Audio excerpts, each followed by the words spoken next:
ٹھیک ہے، لیکن چھوڑنا نہیں ہے، چھوٹ گئے غلطی یعنی سے بھولے چھوٹ سے گئے، ٹھیک ہے جان بوجھ کے تو ظاہر ہے کوئی نہیں چھوڑتا، ٹھیک ہے بھولے سے اگر چھوٹ جائے قاعدہ اولا جو کہ واجب ہے، تو ہاں اگر نفل کا قاعدہ ہو ٹھیک ہے جیسے سنت گرم، تو اس میں یہ ہے کہ اگرچہ تیسری رکعت کے لیے کھڑا بھی ہوگا تو بیٹھ جائے، التحیات پڑھے کہ نفل کا ہر قاعدہ فرض ہے، اور اگر وہ نہ بیٹھا ہو پھر آخر میں جو ہے پھر اس نے 4 رکعت پوری کر کے سجدہ سہو کر لیا تو اس صورت میں نماز ہو جائے گی، ٹھیک ہے اور اگر سجدہ سہو بھی نہ کیا تو اس نماز کا لوٹانا واجب ہوگا۔ ٹھیک ہے جی۔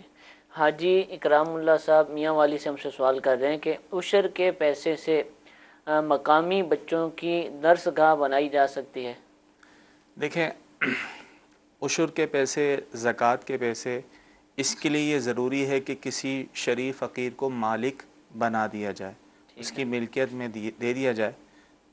ملکیت میں دیے بغیر جو ہے اس طرح مسجد مدرسے کی تعمیرات میں لگانا، درسگاہ کی تعمیرات میں لگانا، اس کی اجازت نہیں ہوگی، اس طرح جو ہے زکوٰۃ بھی ادا نہیں ہوگی۔ تو اس کا طریقہ یہی ہے کہ شریف فقیر کو جو مستحق ہے اسے دے دیا جائے، اور پھر وہ اپنی طرف سے جو ہے کسی درسگاہ کو تعمیرات کے لیے دے دے، تو پھر ان پیسوں سے جو ہے تعمیرات کی جا سکتی ہیں۔ ٹھیک ہے۔ اچھا، یہ اگر ذہن میں جیسے ہوتا بھی اس طرح کی چیزوں میں کہ غریب بچوں ہی کے لیے تو بنا رہے ہیں، تو غریبوں کے بچے پڑھیں گے تو ہوگی ہماری زکوٰۃ، ہمارا عشر ادا ہو گیا، تو یہ وہ تو کانسیپٹ اچھی بات ہے، غریب بچے پڑھیں گے، لیکن اصل میں زکوٰۃ کے لیے ملکیت میں ہونا ضروری ہے، ٹھیک ہے، یعنی شریف فقیر کو مالک بنانا، یعنی جس کو زکوٰۃ دی جس جا کو دے سکتی ہے۔ سکتے ہیں زکوٰۃ، مستحق ہے زکوٰۃ، جب تک وہ مالک نہیں ہوگا۔ اور عمومی طور پہ اب عام طور پہ لوگوں کو پتہ نہیں ہوتا، ہم مدارس میں جو زکوٰۃ دیتے ہیں جی جی تو وہ بھی ڈائریکٹ مسجد کی مدرسے کی تعمیرات میں نہیں لگا سکتے، ٹھیک ہے وہ بھی اس کا جو ہے شرعی حیلہ کرتے ہیں، ٹھیک ہے مستحق زکوٰۃ کو دیتے ہیں، کیونکہ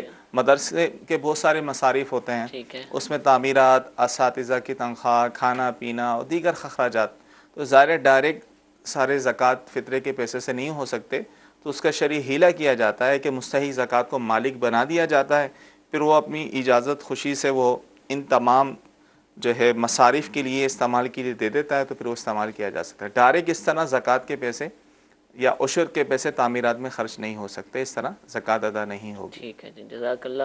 ایک اور کال چلائے گا۔ یہ جو سجدہ تلاوت سننے والے پر واجب ہے، تو اس کو علم ہونا چاہیے یا نہ ہونا چاہیے کہ یہ آیت سجدہ پڑھی گئی ہے؟ تو اگر اس کو علم نہیں ہونا چاہیے تو اس پر جو سجدہ تلاوت واجب ہے، تو جب اس کو پتہ ہی نہیں ہے تو اس پر کیسے سجدہ تلاوت واجب ہوگا؟ جی حضور، کیا حکم ہے سوال سے؟ دیکھیں، سجدہ تلاوت واجب ہے، مسلمان بالغ مرد ہو یا عورت ہو، جب آیت سجدہ پڑھتے ہیں تو ان پر سجدہ تلاوت واجب ہے۔ جو قریب ہی بیٹھا ہے اس نے آیت سجدہ سن لی ہے تو اس پر بھی واجب ہے کہ وہ سجدہ تلاوت کرے۔ اب اس میں دیکھیں کہ کسی کو علم ہونا یا نہ ہونا، یہ اسلام کے اندر معتبر نہیں ہے کہ کوئی بعد میں یہ کہے کہ جناب مجھے تو علم نہیں تھا۔ اب اس طرح تو بہت سارے لوگ ہیں وہ اس بات کا ہی بعد میں انکار کر دیں گے کہ بھئی مجھے علم ہی نہیں تھا کہ زکوٰۃ فرض ہے، مال دڑا دڑ آ رہا ہے، جمع کر رہے ہیں، لیکن بعد میں یہ کہہ دیں گے بھئی اس کے لیے بھی علم ہونا ضروری ہے، 10 سال 20 سال 40 سال 50 سال کے بعد جا کر پتہ چلا کہ زکوٰۃ تو واجب ہوتی ہے۔ اب وہ کہیں جی ہمیں تو علم ہی نہیں تھا لہٰذا ہماری معاف ہو گئی۔ تو دارالاسلام کے اندر ہم رہتے ہیں، ایز اے مسلم ہم پر لازم ہے کہ اسلام کے تمام احکام کو ہم سیکھیں، اور اس کا حدیث مبارک میں ہمیں حکم دیا گیا ہے، طلب العلم فریضۃ علی کل مسلم و مسلمہ۔ ارشاد فرمایا کہ ہر مسلمان مرد ہو خواہ وہ عورت ہو، اس پر دین کا علم سیکھنا یہ فرض کی حیثیت رکھتا ہے کہ ہمیں پتہ چلے کہ ہمارے عقائد کیا ہیں، ہمیں پتہ چلے کہ ہم پر اللہ تبارک و تعالیٰ کی طرف سے فرائض کیا ہیں، ہمیں علم ہو کہ ہمارے اوپر اللہ تبارک و تعالیٰ کی طرف سے کیا کیا چیزیں واجبات میں داخل ہیں، نماز کیسے ادا کی جاتی ہے، زکوٰۃ کیسے ادا کرنی ہے، کتنے مال پر ہے، قرآن مجید فرقان حمید کی قرات کی کیا اصول و ضوابط ہیں، اور کس انداز سے اسے پڑھنا چاہیے، اور کتنا سیکھنا انسان کے اوپر فرض ہے، یہ سب چیزیں ایز اے مسلم ہم پر لازم ہے کہ ہم سیکھیں۔ اور اگر کوئی شخص نہیں سیکھتا اور بعد میں یہ عذر قائم کرتا ہے تو اس کا عذر یہ معتبر نہیں ہے، بلکہ بہت سارے افراد ایسے ہیں کہ جو اس غرض سے مسئلہ نہیں پوچھتے کہ ہمیں علم ہو جائے گا، اور جب ہمیں علم ہو جائے گا تو ہم پر کرنا بھی ضروری ہو جائے گا، پھر ہم گناہگار ہوں گے، اور جب تک ہم نہیں پوچھیں گے تو تب تک ہم گناہگار بھی نہیں ہوں گے۔ یہ ایک حماقت ہوتی ہے اور ایسی بات سوچنا بالکل غلط ہے۔ اور بلکہ سیدی اعلیٰ حضرت رحمۃ اللہ تعالیٰ علیہ سے جب اسی طرح کا سوال پوچھا گیا، آپ سے استفسار کیا گیا، تو آپ نے فرمایا کہ ایسے لوگ کہ جو نہیں پوچھتے ان پر دگنا گناہ ہے۔ ایک تو یہ کہ انہوں نے سیکھا نہیں، اور دوسرا یہ ہے کہ پھر وہ کیا بھی نہیں۔ اب اگر انہیں علم ہو کہ آیت سجدہ جب ہم سن لیتے ہیں تو سجدہ واجب ہو جاتا ہے، تو پھر یقینی بات ہے کہ یہ کر لیں، اور جان بوجھ کر نہیں سیکھتے، اب ایسی صورت کے اندر گناہگار بھی ہیں۔ تو اب گناہ دو ان کو ملیں گے، ایک تو سیکھا نہیں، دوسرا یہ ہے کہ وہ کیا بھی نہیں۔ تو اس لیے اس طرح کی سستی نہیں برتنی چاہیے، یہ غفلت کا مظاہرہ ہوتا ہے۔ ایز اے مسلم ہمیں چاہیے کہ ہم تمام وہ احکام سیکھیں کہ جو ہماری زندگیوں سے ریلیٹڈ ہیں، ہمیں صبح شام کرنے ہیں، اللہ تبارک و تعالیٰ کی طرف سے ہمیں حکم ہے، اگر ہم نہیں کریں گے تو ہماری پنشمنٹ ہوگی۔ تو حضور اس میں ممکن ہے کہ جب یہ مسئلہ تو معلوم ہو کہ جب بھی آیت سجدہ سننی ہے تو اس وقت سجدہ کرنا ہی ہے، لیکن جو پڑھی گئی نا اس کی طرف توجہ نہیں کی، معلوم نہ ہو سکا کہ آیت سجدہ پڑھی گئی ہے، بعض دفعہ ایسا ہوتا ہے، تو کیا ہم یہ مشورہ دے سکتے ہیں کہ جو تلاوت کر رہا ہو وہ پھر بتا بھی دے کہ میں نے جب قرآن پاک پڑھا ہے تو اس میں آیت سجدہ کی بھی میں نے تلاوت کی ہے، لہٰذا جتنے بھی سننے والے ہیں سب سجدہ تلاوت کر لیں؟ بالکل، یہ مشورہ بہت اہم ہے، بلکہ ہمیں دینا بھی چاہیے کہ چونکہ سارے لوگ عالم تو ہے نہیں، اور سارے لوگ ایسے بھی نہیں ہیں کہ جو قرآن کے حافظ ہوں اور جانتے ہوں کون سی آیت ایسی ہے جہاں پر جس کو پڑھنے سے سجدہ تلاوت واجب ہو جاتا ہے۔ تو ایسی صورت کے اندر جو قاری قرآن تلاوت کر رہے ہیں ان کو چاہیے کہ جو قریب لوگ بیٹھے ہیں، آپ نے اونچی آواز سے پڑھی ہے، فوری طور پر ان کو اطلاع دیں، کہیں کہ میں نے آیت سجدہ پڑھ لی ہے اور یہ آپ نے چونکہ سن لی ہے لہٰذا آپ پر بھی واجب ہے کہ آپ سجدہ کر لیں، تو آپ بھی کیجئے، میں بھی کر رہا ہوں۔ تو اس طرح اگر آگاہ کریں گے تو انشاءاللہ وہ ایک گناہ سے بچ جائیں گے۔ حضور ایک اسی سے متعلق سوال پہلے ہم سے پوچھا گیا تھا، اس کا جواب بھی ہو گیا تھا، لیکن اب ایک سیکوینس ہے تو میں پوچھ رہا ہوں کہ اب تلاوت کی جا رہی ہے اور آیت سجدہ آ گئی ہے، آیت سجدہ اس لیے چھوڑ دیں کہ سجدہ کرنا پڑے گا، اور بہت سارے لوگ ہیں ان کو بھی کرنا پڑے گا، تلاوت والے کو بھی، تو اس آیت کو چھوڑ کر آگے چلے جائیں، تو یہ عمل کیسا ہے اگر ایسا کوئی کرتا ہے تو؟ دیکھیں اس طرح اب ہم پھر یہاں پر یہ تو نہیں کہہ سکیں گے کہ ان پر سجدہ تلاوت واجب ہو چکا ہے، اب یہ تو نہیں کہیں گے یہاں پر جب چونکہ چھوڑی دی گئی ہے تو وجوب کا درجہ بھی نہیں آئے گا۔ البتہ ایسی صورت کے اندر اگر یہ چھوڑ دیتے ہیں تو گناہ گار بھی نہیں ہوں گے۔ اب لیکن اس میں ایک چیز یہ دیکھ لیں کہ بسا اوقات آیت پوری ایک لے چل رہی ہوتی، پورا ایک مضمون ہوتا ہے، پیچھے اور آگے اور بیچ میں جب جو آیت سجدہ ہوتی ہے اس کا بھی کنیکشن ہوتا ہے، پورا ایک تعلق ہوتا ہے ایک حکایت یا واقعے کے ساتھ، تو ایسی صورت کے اندر پھر وہ چھوڑنی نہیں چاہیے، کیونکہ لوگ جب سن رہے ہیں تو وہ پورا ایک واقعہ سن رہے ہیں، اور ہم بیچ میں سے چھوڑ دیں گے تو اس طرح یہ بات درست نہیں، گویا کہ آدھی بات کہی اور آدھی بات ہم نے نہیں کہی۔ اور اگر ہم یہ پڑھ لیتے ہیں اور پڑھنے سے اگر اناؤنس کر دیں گے کہ میں نے آیت سجدہ پڑھ لی ہے، آپ بھی جناب اس کا سجدہ کر لیں، اور ہم بھی سجدہ کر لیتے ہیں، سب کے اوپر چونکہ واجب ہے اور سب کو ہی کرنا ضروری ہے، میں سمجھتا ہوں کہ اس صورت کے اندر پڑھ کر سب کو بتا دینا چاہیے تاکہ سب ایک حکم شرعی پر عمل کریں، اور اس طرح گویا کہ لوگوں کو ایک حکم شرعی سے آگاہی بھی ہوگی۔ ٹھیک ہے حضور، جزاک اللہ۔ ایک میسج بھی آپ سے پوچھ لیتا ہوں، سوال یہ کیا جا رہا ہے کہ اگر کسی کی جیب میں نسوار ہو یا سگریٹ ہو تو کیا یہ دونوں چیزیں لے کر مسجد میں جا سکتا ہے؟ اور اگر کوئی شخص یہ استعمال کرتا ہے، سگریٹ پیتا ہے یا نسوار کھاتا ہے، رکھتا ہے منہ میں، تو کیا اس کی امامت کروانا بھی جائز ہے اس کو؟ دیکھیں ادب تو مسجد کا یہی ہے کہ ان چیزوں کو باہر رکھ کے جایا جائے، کیونکہ لوگ اسے معیوب سمجھتے ہیں، اور ادب اور بے ادبی کا جو دار و مدار ہے یہ عرف پر ہوتا ہے۔ اب ایسی صورت میں کوئی شخص اگر یہ چیزیں مسجد میں لے کر جائے گا تو لوگ اسے یقیناً بے ادبی تصور کرتے ہیں، باہر رکھ کر جانی چاہیے، اندر نہیں لے جانی چاہیے۔ اور کوئی امام اگر نسوار رکھتا ہے منہ میں یا پھر سگریٹ نوشی کرتا ہے تو ایسے امام کے پیچھے نماز پڑھنا جائز ہے، یعنی نماز اگر پڑھی جائے تو ہو جائے گی۔ بہرحال نماز پڑھانے سے پہلے پھر وہ جو تمام قیودات ہیں کہ منہ سے بدبو زائل ہو جائے اور کوئی میٹھی چیز کھا لیں تاکہ بدبو نہ آئے، یا خوشبو والی چیز ایسی منہ میں ڈالی جائے تاکہ بدبو زائل ہو جائے، ان تمام چیزوں کا پھر لحاظ رکھنا پڑے گا، کیونکہ مسجد کے اندر بھی ایسی صورت میں کہ جب منہ میں بدبو آ رہی ہے داخلے کی اجازت نہیں ہے۔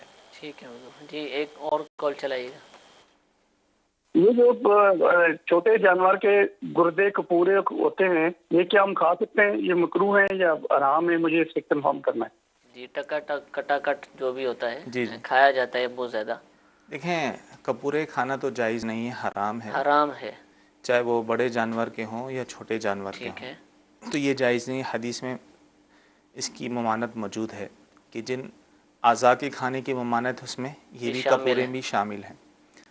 گردے کھانا جائز ہے، البتہ بہتر ہے کہ نہ کھایا جائے، اور اسی طرح پوٹا جو ہوتا ہے جیسے مرغی وغیرہ کا پوٹا، جی جی جی تو وہ بھی کھانا جائز ہے۔ ٹھیک ہے، کپورے حرام ہیں۔ کپورے تقریباً حرام، جن رات کے جو ہوٹل ہیں جن میں وہ توے پہ ڈشیں ہوتی ہیں اس میں کپورے بھی شامل ہوتے ہیں، وہ جائز نہیں، مکس بھی ہو الگ ہو کسی صورت میں، پھر اگر وہ مکس کر دیا کلیجی کپورے مکس کر دیے تو کھانا جائز سارا نہیں۔ ہی اب معاملہ خراب ہو جائے جی گا۔ تو بالکل اس مسئلے پہ توجہ رکھنی چاہیے، کھائیں جو بھی اچھی چیزیں کھائی جائے، حلال کھایا جائے، جس کو شریعت نے حرام قرار دیا، جس سے منع کیا ہے تو اس سے بالکل اس کی طرف التفات نہیں کرنا چاہیے، اس کی طرف توجہ نہیں ہونی چاہیے، اور نہ ہی اس پر کوئی آپ عذر پیش کریں کہ نہیں یوں ہے اس طرح کر کے۔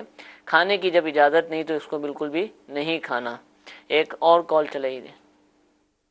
میرا سوال یہ ہے کہ جو جائز کیش اکاؤنٹ ہے اس کے بارے میں شرعی طور پر رہنمائی فرما دیں۔ جی ایک موبائل کمپنی کا نام لیا انہوں نے، اس کا کیش اکاؤنٹ ہے، اس کے حوالے سے۔ دیکھیں یہ جو کیش اکاؤنٹ ہے اس طرح مختلف کمپنیوں کے بھی ہوتے ہیں، یہ کھلوانا جائز نہیں ہے، کیونکہ ان کی یہ شرائط میں سے یہ شرط شامل ہوتی ہے کہ اگر آپ اپنے اکاؤنٹ میں 1000 یا 2000 روپے رکھے رہیں گے تو ہم آپ کو اس پہ فری منٹس وغیرہ دیں گے، اور یہ دیتے بھی ہیں، تو یہ شرعی طور پہ جائز نہیں، کیونکہ پیسے اکاؤنٹ میں رکھوانا یہ قرض والی صورت ہے، اور یہ رکھوانے پر جو ہے ہمیں نفع دے رہے ہیں، یعنی منفعت دے رہے ہیں، فری منٹس دے رہے ہیں۔ حدیث میں آیا کلو قرض جرى منفع فهو ربا او کما قال، کہ ہر وہ قرض جس سے نفع حاصل ہو وہ سود ہوتا ہے، تو لہٰذا یہ کیش یہ جو اکاؤنٹ ہے یہ کھلوانا جائز نہیں۔ اچھا اب یہ مجھے کان میں بتایا جا رہا ہے کہ وہ جائز کیش اکاؤنٹ کہا تو یہ وہ جائز نہیں کہا، وہ جو کہنا تھا کہ وہ وہی کہا، کیونکہ وہی یہ کہا ہے۔ سوال ہی نہیں بنے گا جائز کیش اکاؤنٹ، تو جائز ہے تو وہ جائز ہی ہے، اس کو تو کھلوایا ہی جا سکتا ہے۔ جی ایک اور کال چلائیے۔ ولی زرطاری مرکز الاولیاء لاہور سے عرض کر رہا ہوں، میں نے نا گروی مکان کی جائز صورت کے بارے میں پوچھنا تھا۔ میں نے سنا ہے کہ ایک صورت اس کی جائز ہے، تو مطلب کہ وہ جو پیسے آپ نے دیے اس سے پگڑی بنا لیں اور اس کے ساتھ کرایہ طے کر لیں، تو اس کے بارے میں نے معلومات لینی تھی۔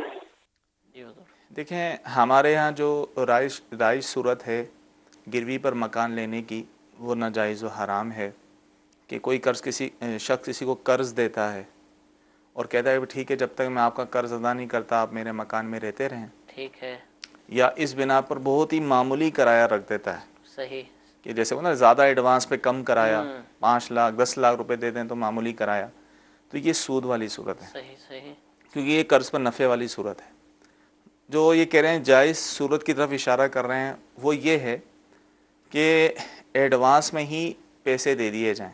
اب مثال کے طور پہ 5 سال کے لیے وہ مکان لینا چاہ رہا ہے کرائے پر، ٹھیک ہے، اب اس نے 5 لاکھ روپے دے دیے اور کہا کہ اس 5 لاکھ میں سے ہی کرایہ کٹتا رہے، اب بھلے معمولی کرایہ رکھ دیا جائے، لیکن پیشگی اس گویا کہ اس نے اجرت دے دی ہے، کثیر رقم دے دی، کہا ماں بما جو ہے اسی میں سے ہی کٹتا رہے گا، اس میں چاہے وہ معمولی کرایہ ہی رکھا جائے تو یہ صورت جائز ہوگی۔ ٹھیک ہے، لیکن وہ پہلی والی صورت ہے کہ وہ پیسے اپنی جگہ رہتے ہیں، ٹھیک ہے، اور اس سے وہ نفع حاصل کرایہ بھی ہوتا ہے الگ سے، وہ کرایہ معمولی رکھ دیا جاتا ہے، تو یہ جائز نہیں۔ ٹھیک ہے، اس کو یہ بچنا چاہیے۔ سوال یہ ہے کہ اگر کسی نے 10 بیویوں کی کہانی کی منت مانی ہو، بعد میں پتہ چلا ہو کہ یہ تو نہیں پڑھنی چاہیے، تو اب کیا کریں؟ کیونکہ اب یہ شرعی منت نہیں، یعنی ایسی منت نہیں ہے کہ جس کا پورا کرنا واجب ہو، ٹھیک ہے، تو لہذا نہ پڑھیں، پڑھنی بھی نہیں چاہیے، ٹھیک ہے، اور پڑھنی بھی جو ہے علماء اہل سنت کی کتب، مکتبۃ المدینہ کی جو کتب شائع ہوئی ہیں اس کا مطالعہ کریں، باقی یہ منت پوری کرنا لازم نہیں. نہ یہ کہانی کا جو جی ختم کرواتے ہیں اس کی بھی اجازت نہیں. نہیں. ایک سوال اسی سے متعلق، کیا جو پچھلا سوال تھا، کیا جانور کی اوجڑی کھانا جائز ہے؟ اوجڑی کھانا بھی جائز نہیں. اعلیٰ حضرت علیہ رحمہ کی تحقیق کے مطابق اوجڑی کھانا یہ مکروہ تحریمی ہے. ٹھیک ہے، قریب محرام ہے. جی اس سے اس کو احتراز چاہیے کہ نہیں کھانی چاہیے. ایک کال چلائیے گا. دارالفتہ سنت میں میرا سوال یہ ہے کہ ایک شخص نے کوئی جگہ جو ہے وہ عرفہ عامہ کے لیے یعنی قبرستان کے لیے وقف کی تھی، لیکن اب وہ چاہتا ہے کہ اس جگہ پہ مدرسہ بن جائے یا مسجد بن جائے، تو کیا واقف وہ اپنی جو نیت تھی وہ اس میں چینج کر سکتا ہے؟ جزاک اللہ خیر. آمین. جی حضور.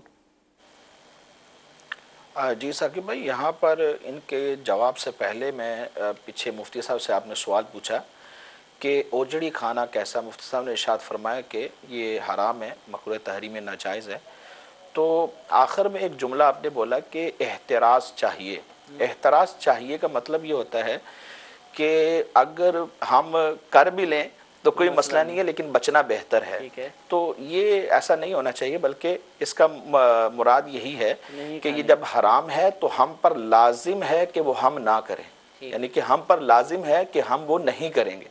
یہ والا جملہ آخر میں آنا چاہیے. اب انہوں نے جو مسئلہ پوچھا ہے ابھی وہ ذرا ایک دفعہ دوبارہ دہرا دیں. مسئلہ یہ ہے کہ کسی نے قبرستان کے لیے لوگوں کے عمومی طور پر ایک قبرستان کے لیے جگہ وقف کی، واقف نے. اب وہ چاہتا ہے کہ وہاں پر مسجد یا مدرسہ بنا دوں، تو کیا وہ اپنی نیت تبدیل کر سکتا ہے؟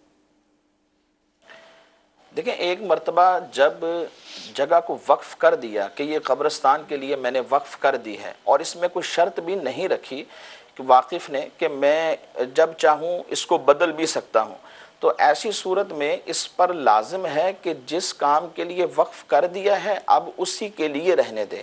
اب یہ اگر مسجد بنائے گا یا مدرسہ بنائے گا تو گویا کہ یہ تغییر وقف کر رہا ہے، وقف کو بدل رہا ہے. شریعت میں اس کی اجازت نہیں ہے. ٹھیک ہے. اچھا حضور، سوال یہ پوچھا جا رہا ہے کہ کیا مدنی قاعدہ کو بغیر وضو کے پڑھا جا سکتا ہے؟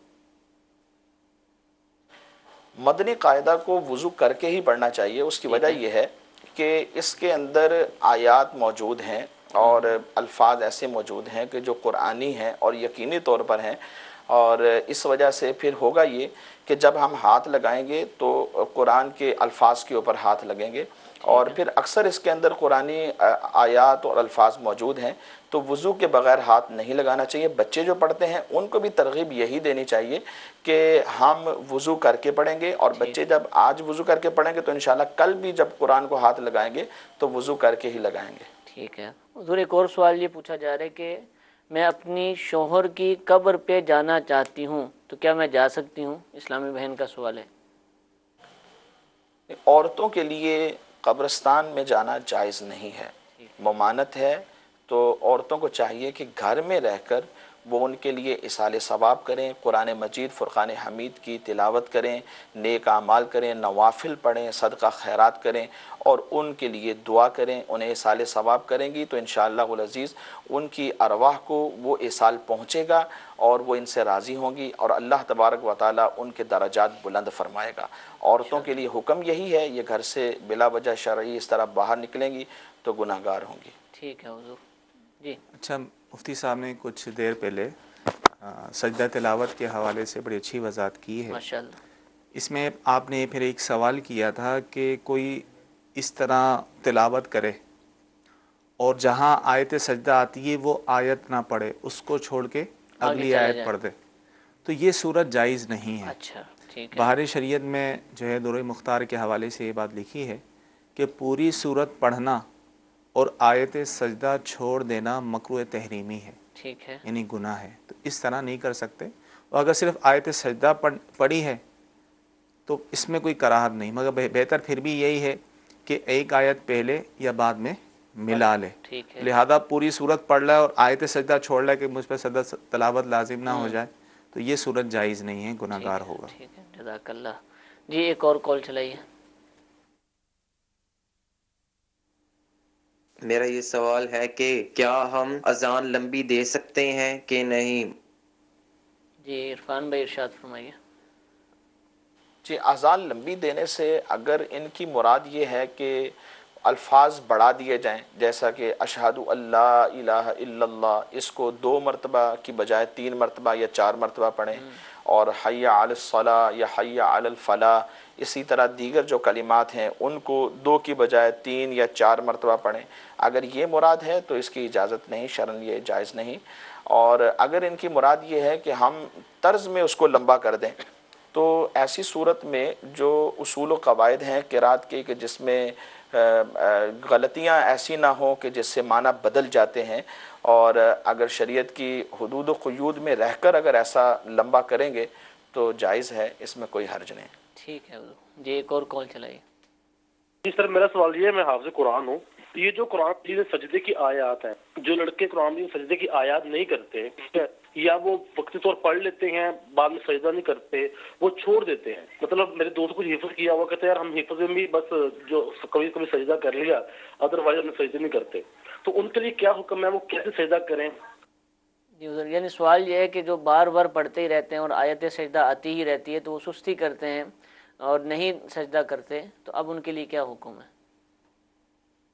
دیکھیں میں نے پہلے بھی سوال کے ضمن میں عرض کیا تھا کہ آیت سجدہ جب پڑھی جائے تو پھر سجدہ کرنا یہ واجب ہے، ٹھیک ہے، تو جب واجب ہے تو یہ ان کے ذمہ پر ہے، یہ جتنی بھی ان کے اوپر یہ آیات سجدہ پڑھنے کی بنا پر تلاوت کے اندر یہ جتنے بھی آیات پڑھی ہیں، جتنی مرتبہ پڑھی ہیں، تو اس کا حساب لگائیں، تو جب واجب ادا اسی صورت میں ہوگا کہ جب یہ سجدے کر لیں گے۔ اب اسے اکاؤنٹ کر لیں کہ کتنی جو ہے نا آیات میں پڑھ چکا ہوں، اس کے حساب سے جو ہے وہ سجدے کریں، تو تب یہ بری ذمہ ہو جائیں گے۔ ٹھیک ہے، یعنی ایسی کوئی اس کو اجازت نہیں ہے کہ حفظ کر رہا ہے اور بار بار پڑھ رہا ہے تو اس کو معاف ہو جائے، تو اس کی اجازت نہیں دی جائے۔ ایک مجلس والا اگر وہ مسئلہ آپ بیان فرما دیں۔ ہاں، اگر ایسا ہے کہ ایک ہی جگہ بیٹھ کر جی جی، وہ بار بار ایک ہی آیت سجدہ کو بار بار پڑھ رہا ہے تو اس صورت میں اس پر ایک ہی ہوگا جو ہے وہ سجدہ لازم ہوگا، ٹھیک اور ہے، یہ سجدہ جو ہے فی الفور کرنا لازم نہیں ہوتا، اچھا، یہ اللہ تاخیر ہے، یعنی بعد میں جب چاہے ادا کر سکتا ہے، لیکن ٹھیک ہے، پھر بھی اور کوئی وجہ نہیں ہے، باوضو ہے، سب کچھ ہے، تو بہتر یہ اسی وقت کر لیا جائے، ٹھیک ٹھیک۔ لیکن اگر اللہ تاخیر ہے بعد میں بھی کرے گا تو گناہ نہیں۔ اچھا، اس میں بھی وہ نماز کے مکروہ اوقات والا معاملہ آئے گا کہ اس میں وہ آیت سجدہ منع، اس سجدہ میں یہ ہے کہ تلاوت منع ہوگا؟ اگر مکروہ اوقات میں ہی اگر بالفعل آیت سجدہ پڑھی ہے تو پھر تو سجدہ تلاوت کر سکتا ہے، اگر اس کے علاوہ مکروہ اوقات کے علاوہ جو ہے اس نے آیت سجدہ تلاوت کی تھی اور پھر مکروہ اوقات میں اگر یہ سجدہ تلاوت کرے گا تو یہ جائز نہیں۔ ٹھیک ہے حضور جی، ایک اور کال چلائیے۔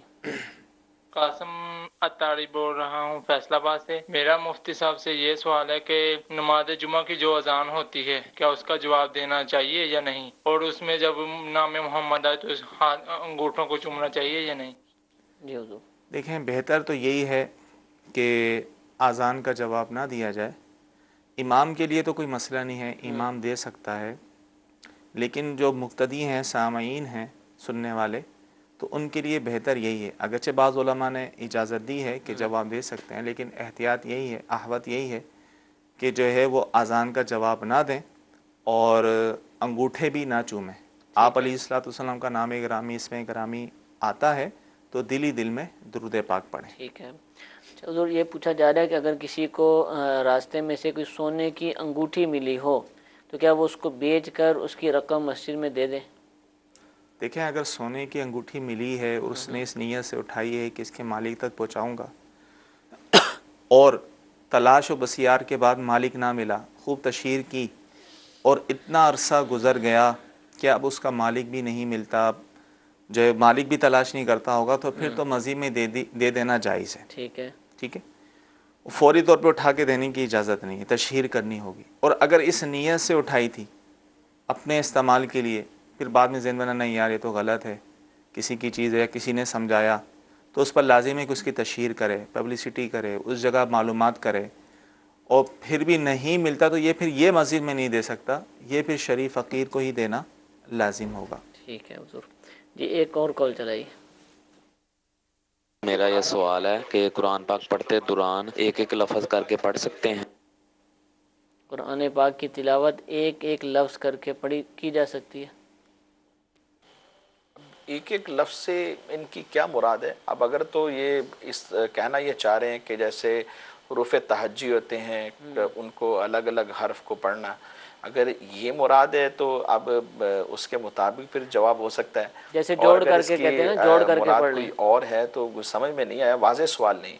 ٹھیک ہے، یعنی مثال کے طور پہ جیسے سیکھ رہے ہوتے ہیں، قاعدہ وغیرہ پڑھ رہے ہیں تو اس وقت جوڑ کر کے پڑھنا کہلاتا ہے، بھی جوڑ کر کے پڑھا جا رہا ہے، تو کیا اسی طرح تلاوت بھی کر سکتے ہیں؟ جوڑ کر کے پڑھنے میں حرج تو کوئی نہیں ہے، پڑھ سکتے ہیں، اس وجہ سے کہ کہیں میں غلطیاں نہ کروں اور غلطیوں سے محفوظ رہوں، ہجے کر کے اگر پڑھتے رہتے ہیں تو بظاہر تو اس میں کوئی حرج نہیں، لیکن عام طور پہ جن کو پڑھنا آتا ہے وہ پھر اس طرح پڑھتے نہیں ہیں، وہ ملا کر ہی پڑھتے ہیں۔ جی جی ٹھیک ہے، اور ویسے ہی تلاوت کی جائے۔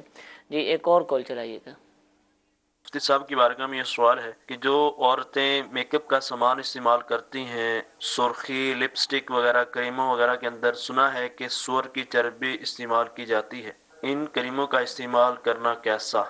سنا ہے کہ ایسا ہوتا ہے۔ دیکھیں، سنی سنائی باتوں پر کسی چیز کو ناپاک یا حرام یا نجس نہیں کہہ سکتے۔ ٹھیک ہے، تو جب تک تحقیق سے ثابت نہ ہو جائے کہ اس کے اندر کوئی حرام شے ملی ہے، اس وقت تک اس کو ناپاک نہیں کہیں گے، تو لہٰذا ایسی کریمز کا استعمال کرنا جائز ہے، ان افواہوں کا کوئی اعتبار نہیں۔ ٹھیک ہے، آخری سوال سلسلے میں شامل کرتے ہیں۔ جماعت کے بعد با آواز بلند ذکر کرنا کہ ایسے انداز سے کہ جس سے دیگر نمازیوں کی نماز میں خلل واقع ہو اور پریشان ہو، کیا حکم ہے؟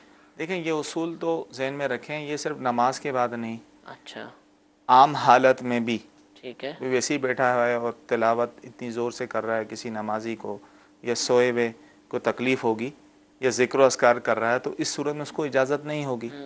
تو اسی طرح نماز کے بعد جو ذکر کرتے ہیں، کلمہ شریف پڑھتے ہیں، پڑھنا بالکل جائز ہے۔ ٹھیک ہے، اور اس میں احتیاط یہ ضروری ہے کہ اتنی آواز سے نہ ہو، کیونکہ جب سب مل کے پڑھتے ہیں تو ایک گونج ہوتی، ٹھیک ہے، تو اس میں بھی دھیمی آواز رکھی جائے تو نارمل جاتا رہتی، لیکن اس میں بھی اگر تیز آواز ہوگی ٹھیک ہے، تو ظاہر ہے جو اپنی مکیہ نماز پڑھ رہے ہیں تو ان کی نماز میں خلل ہوگا۔ اگر ایسا جو بہت اونچا پڑھ لو اس میں جی تو جی الگ سے ان کی آواز میں بعض جگہ ایسا ہوتی ہے، تو لہذا احتیاط کرنی چاہیے، اتنی بلند آواز سے جو ہے وہ ذکر نہیں کرنا چاہیے کہ جس کے لیے تکلیف کا باعث ہو۔ امام صاحب یا مؤذن صاحب وہ مائک بھی اتار دیں اگر، دیکھیں امام یا مؤذن بھی اگر دھیمی آواز سے کریں نا، ٹھیک ہے، تو پھر مسئلہ بھی نہیں ہوتا، آواز کا ایسا مسئلہ نہیں ہوتا۔ ٹھیک ہے، لیکن جو بالکل بلند آواز سے پڑھتے ہیں کہ جن سے توجہ ان کی طرف چلی جاتی ہے، تو ایسا نہ کیا جائے کہ دیگر نماز پڑھنے والوں کو پریشانی نہ ہو۔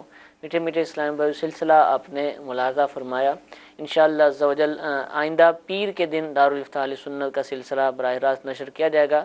کل اتوار ہے اور ہر اتوار کو اس وقت احکام تجارت سلسلہ، جو کہ خاص طور پر تجارت، پارٹنرشپ اور کاروبار اور بزنس سے متعلق جو مسائل ہوتے ہیں، الحمدللہ اس پر مشتمل ہوتا ہے، وہ براہ راست نشر کیا جاتا ہے، تو اس کو بھی دیکھنے کی نیت فرمائیے۔ آج ہفتہ ہے اور ہر ہفتے کو الحمدللہ عشاء کی نماز کے بعد کم و بیش انشاءاللہ 9 بجے امیر اہل سنت دامت برکاتہم العالیہ مدنی مذاکرہ فرماتے ہیں۔ آج بھی انشاءاللہ یہ مدنی مذاکرہ ہوگا، کچھ ہی دیر میں اذان عشاء ہوگی اور 9 بجے انشاءاللہ مدنی مذاکرے کا تلاوت قرآن پاک سے آغاز ہو جائے گا۔ جو اسلامی بھائی عالمی مدنی مرکز فیضان مدینہ میں تشریف لا سکتے ہیں، ان کو چاہیے کہ یہاں آئیں، اور ورنہ مدنی چینل پر اس کو دیکھنے کی نیت فرما لیجیے، خود بھی دیکھیے، دیگر دوستوں احباب کو اس کے میسیجز کیجیے اور اس کی طرف آپ دعوت دیجیے، انشاءاللہ اس کے بے حد فوائد ظاہر ہوں گے۔ اللہ تعالیٰ ہم سب کو عمل کی توفیق عطا فرمائے، آمین بجاہ النبی الامین۔ صلو علی الحبیب صلی اللہ تعالی علی محمد صلی اللہ علیہ وسلم۔